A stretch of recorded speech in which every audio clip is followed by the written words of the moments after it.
Now listen carefully and answer questions 1 to 5. Jack has got lost on his way to Margaret's party. He is phoning her for directions.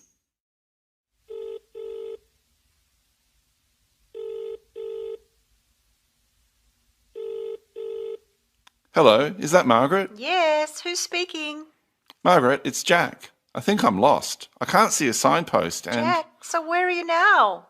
Well, I'm a bit confused about the directions, but I'm at a T-junction.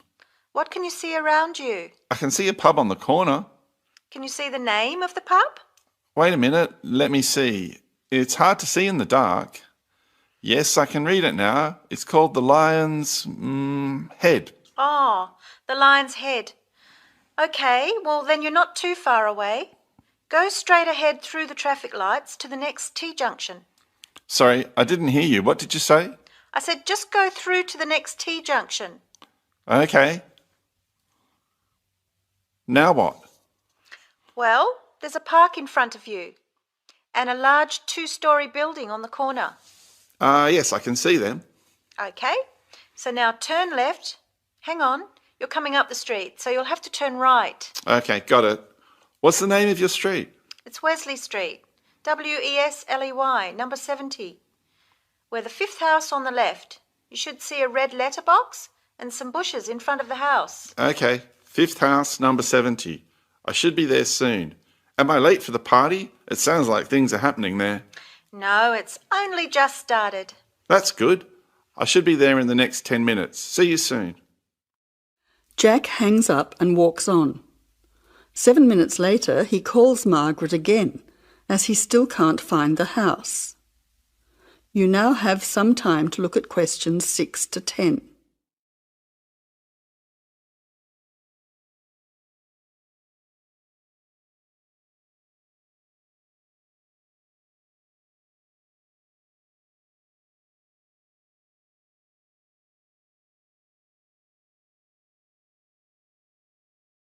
As you listen, answer questions 6 to 10.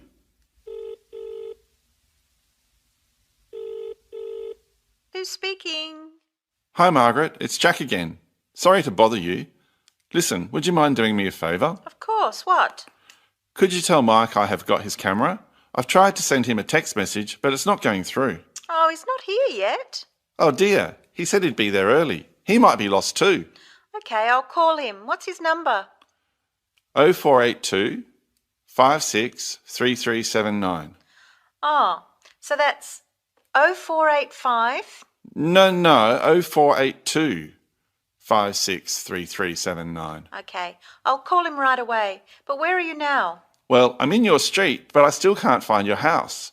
I can't see the numbers very clearly, or a red letterbox. It's pretty dark.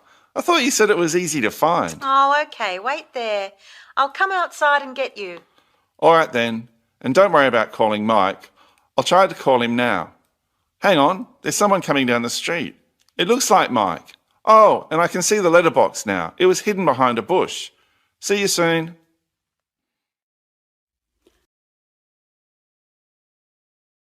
That is the end of part 1. You now have half a minute to check your answers.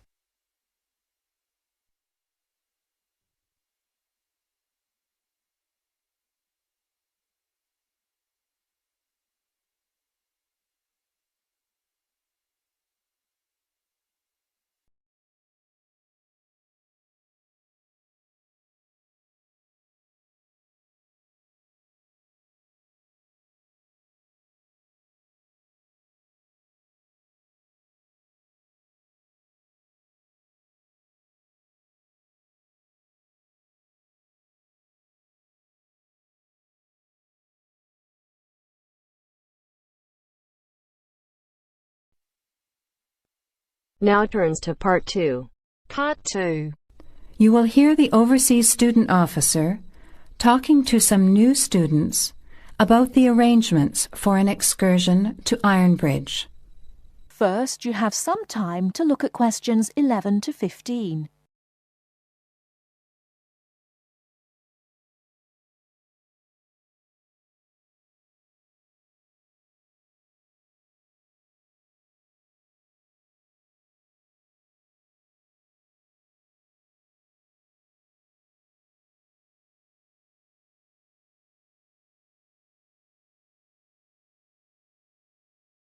Now, listen carefully and answer questions 11 to 15. Hello everyone, my name is Pamela Sutcliffe and most of you already know that I'm the Overseas Student Officer here at Salopian Technical College. Next Tuesday, the 28th of September, we have arranged an excursion for all new students to the important historical town of Ironbridge.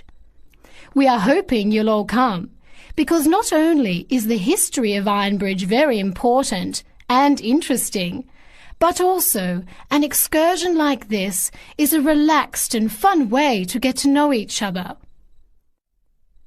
Ironbridge is about 55 kilometres from here, and we'll be travelling by the college bus, which holds 40 people. If there are more than that, we'll bring a couple of staff cars as well, though I might ask you to indicate on the list if you have a car and would be willing to take a couple of passengers. The list I'm referring to is up there on the student notice board, and if you would like to come on Tuesday, would you please add your name as soon as possible? By the way, could you please print your name clearly? I know some people have wonderful signatures, but often I'm afraid I can't read them, which can cause problems. So if we need extra transport and you could bring your car, can you tick the car column next to your name? Could you also add your student number and your telephone number, just in case there are any last-minute changes and we have to contact you? The other information I need to give you is about lunch. There's a very nice little restaurant in Ironbridge which gives a 15% discount to the college when we bring groups. That means lunch is only about £4, and they do good vegetarian meals too, so it's usually no problem for those of you on special diets. But if you prefer to eat your own food, that's fine too, either on the bus or in the park. But I'd encourage you to try the restaurant. Now, talking of costs, I should tell you that the bus will only cost you £10, and if you bring your car, we'll pay for the petrol, so you get a free trip in return for driving there. Will you please sign up by Saturday at 6 p.m. at the latest? The list is closed after that. We will depart at 9:30 a.m. sharp on Tuesday morning, so please make sure that you arrive at least 15 minutes before so that you can find a seat and get settled on the bus. Before you hear the rest of the talk, you have some time to look at questions 16 to 20.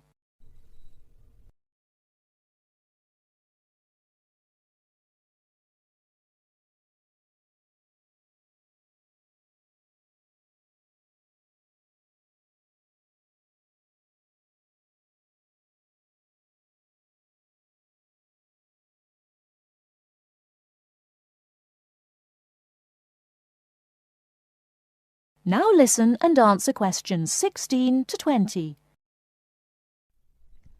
The college bus garage is behind the engineering workshop. It's quite easy to find. If you come here to the Student Union building, then walk east down the avenue until you get to the childcare centre on your left, and then turn left and walk past the sports centre and the tennis courts, which are both on your left. Cross over Central Square, and opposite you is the engineering workshop. Walk around the back and you'll see the bus.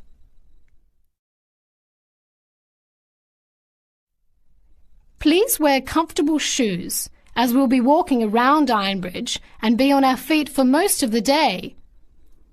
Wear a warm jacket, and you might like to bring an umbrella and a backpack to put them in if the weather's warm and sunny, which we hope it will be, but of course we can't guarantee that.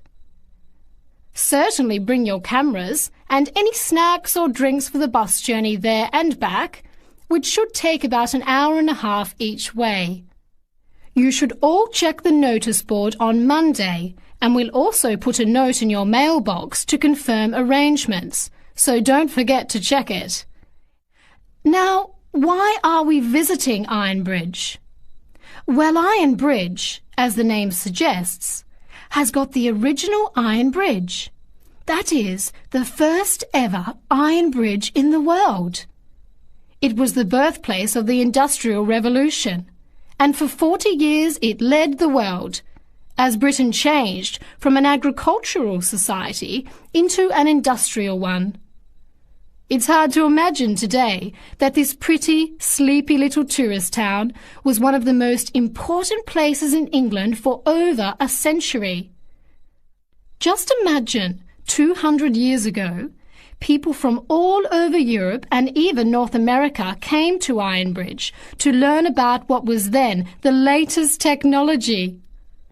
Today it is listed as a World Heritage Site by the United Nations, as they consider the unique collection of industrial monuments rank it alongside the Grand Canyon, the pyramids and the Great Barrier Reef.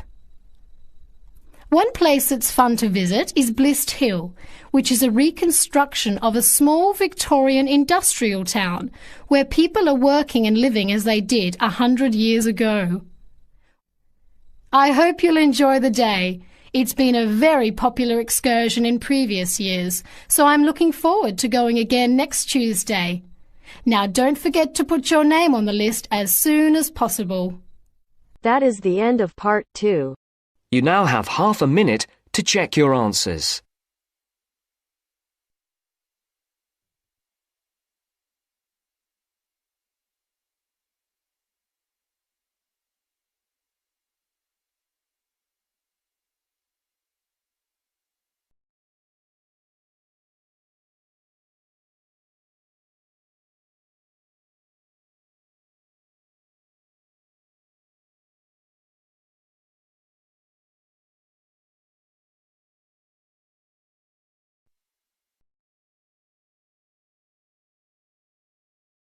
Hear a conversation between a research student, Jeremy, and his supervisor.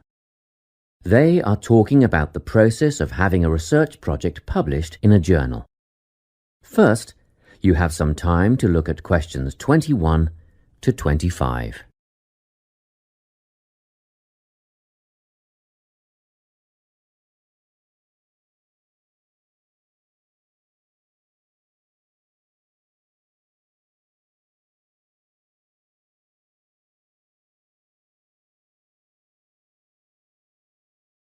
Listen carefully and answer questions 21 to 25.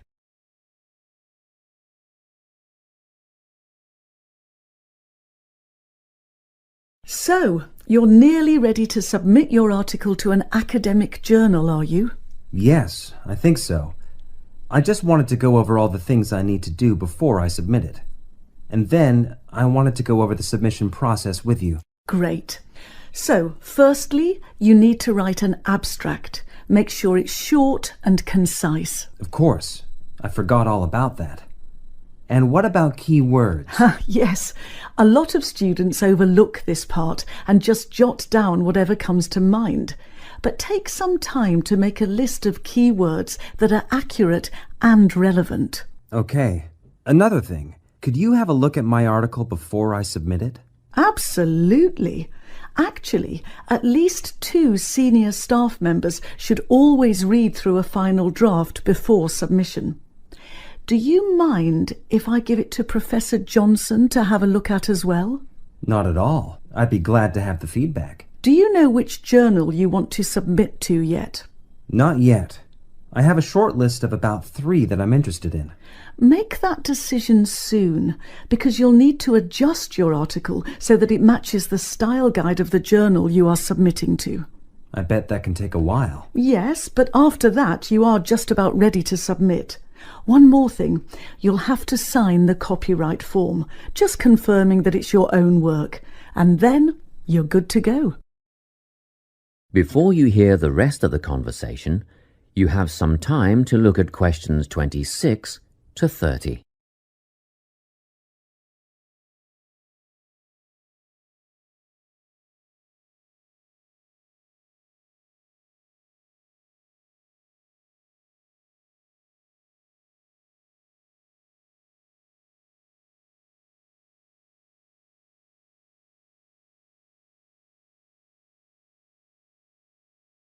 Now listen and answer questions 26 to 30. Now, the submission process. How does it work exactly? Well, the first thing is to just send it off. You've got to send in the manuscript before anything else can happen. Sure. And then should I call to check if they have received it? No need for that, no. All you have to do is just log on to your email regularly, because you will get a submission confirmation once they have processed the manuscript. And that will have comments on what they thought of it? No comments yet. That email is just to let you know they have received it. The next stage is what is known as peer review. This is when experts in the field review your manuscript and decide whether to accept it. They'll never accept me. I'm only a master's student. Don't worry about that, Jeremy. It's all done through a double-blind method. That means that whoever reads your manuscript has no idea whether you are a grad student or a Nobel Prize laureate. They'll only be judging your work, not you. Well, that's good to hear. And then what, once they've made their decision?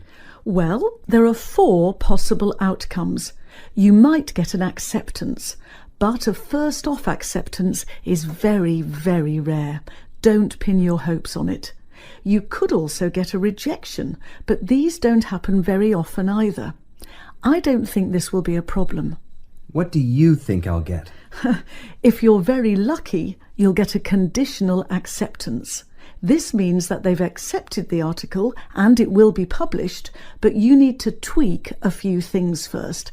A sentence here, a heading there, nothing major. That sounds good.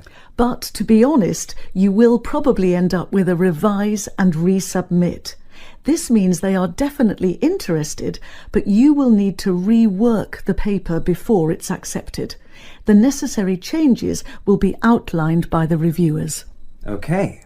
So I just fix the things that need changing and present it again? Yes, but include a cover letter that discusses the changes you have made. The same goes for a conditional acceptance, actually. It helps the reviewers see that you've taken their criticism seriously. That is the end of part 3. You now have half a minute to check your answers.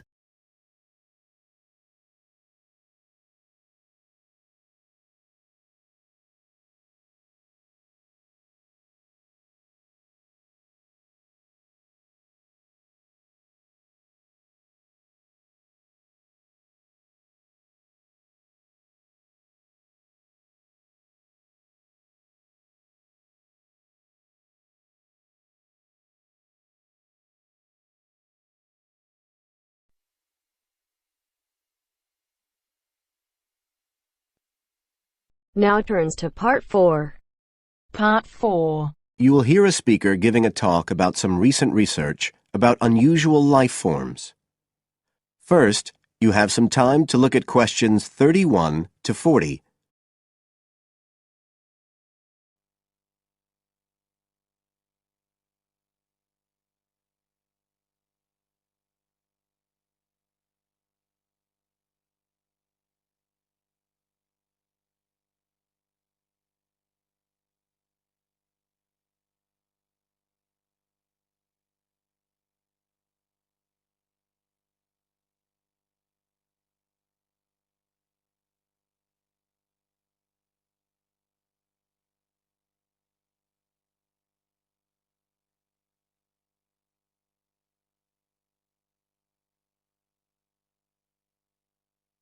Now listen carefully and answer questions 31 to 40. Hello everybody, and welcome to the 6th of our ecology evening classes. Nice to see you all again. As you know from the programme, today I want to talk to you about some research that is pushing back the frontiers of the whole field of ecology. And this research is being carried out in the remoter regions of our planet, places where the environment is harsh and, until recently, it was thought that the conditions couldn't sustain life of any kind. But life forms are being found, and these have been grouped into what is now known as extremophiles. That is, organisms that can survive in the most extreme environments. And these discoveries may be setting a huge challenge for the scientists of the future, as you'll see in a minute. Now, the particular research I want to tell you about was carried out in Antarctica, one of the coldest and driest places on Earth.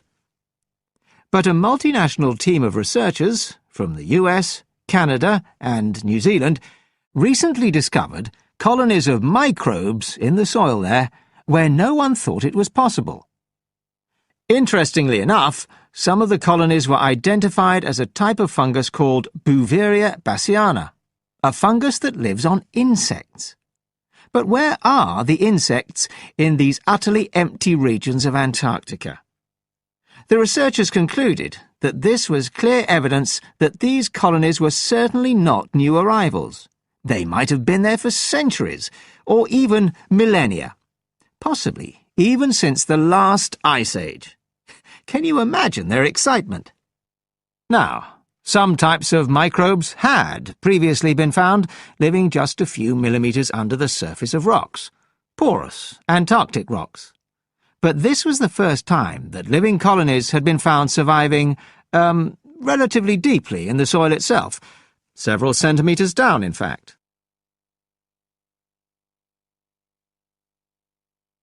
So, the big question is, how can these colonies survive there? Well, we know that the organisms living very near the rock's surface can still be warmed by the sun, so they can survive in their own microclimate. And this keeps them from freezing during the day. But this isn't the case for the colonies that are hidden under the soil. In their research paper, this team suggested that the very high amounts of salt in the soil might be the clue, because this is what is preventing essential water from freezing. The team found that the salt concentration increased the deeper down they went in the soil. But while they had expected the number of organisms to be fewer down there, they actually found the opposite. In soil that had as much as 3,000 parts of salt per million, relatively high numbers of microbes were present, which seems incredible. But the point is that at those levels of salt, the temperature could drop to minus 56 degrees before frost would cause any damage to the organisms. This relationship between microbes and salt, at temperatures way below the normal freezing point of water, is a really significant breakthrough. As you all know, life is dependent on the availability of water in liquid form, and the role of salt at very low temperatures could be the key to survival in these kinds of conditions. Now, the process at work here is called supercooling, and that's usually written as one word, but it isn't really understood as yet, so there's a lot more for researchers to work on. However, the fact that this process occurs naturally in Antarctica may suggest that it might occur in other places with similar conditions, including on our neighbouring planet, Mars. So, you can start to see the wider implications of this kind of research. In short, it appears to support the growing belief that extraterrestrial life might be able to survive the dry, cold conditions on other planets after all. Not only does this research produce evidence that life is possible there, it's also informing scientists of the locations where it might be found.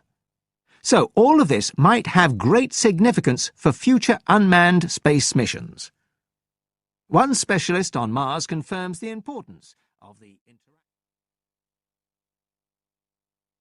That is the end of part 4. You now have half a minute to check your answers.